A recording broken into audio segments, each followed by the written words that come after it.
Iran যুদ্ধ কি মহাযুদ্ধের শুরু? হাদিসের সেই মালহামা কি তবে সন্নিকটে? বিশ্ব যখন ধ্বংসের মুখে। আসসালামু আলাইকুম। মধ্যপ্রাচ্যের বর্তমান পরিস্থিতি কি বিশ্বকে এক চূড়ান্ত ধ্বংসের দিকে নিয়ে যাচ্ছে?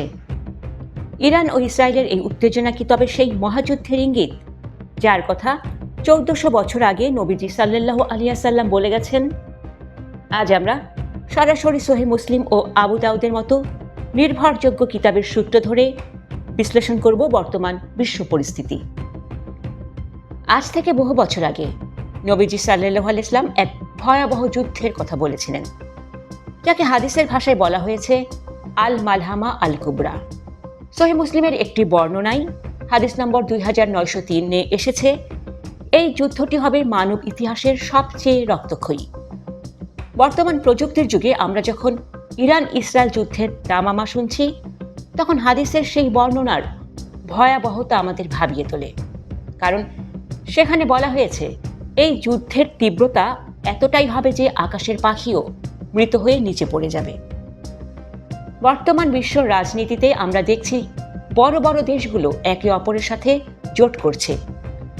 সুনানে আবু দাউদের একটি গুরুত্বপূর্ণ হাদিসে, হাদিস নম্বর 4292 বলা হয়েছে, শেষ জামানায় মুসলিমরা একটি বিশেষ শক্তির সাথে জোট গঠন করে তৃতীয় কোনো শত্রুর বিরুদ্ধে লড়বে, কিন্তু বিজয়ের পর সেই মিত্ররাই মুসলিমদের সাথে বিশ্বাসঘাতকতা করবে।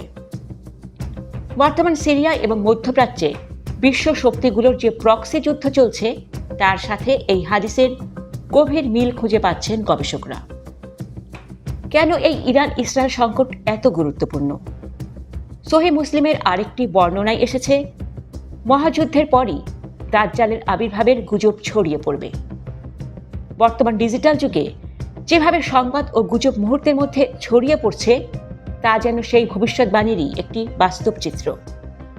এছাড়া সিরিয়ার দাবিক নামক স্থানের গুরুত্বও হাদিসে স্পষ্টভাবে উল্লেখ আছে, যা বর্তমানে বিশ্ব রাজনীতির অন্যতম কেন্দ্রবিন্দু।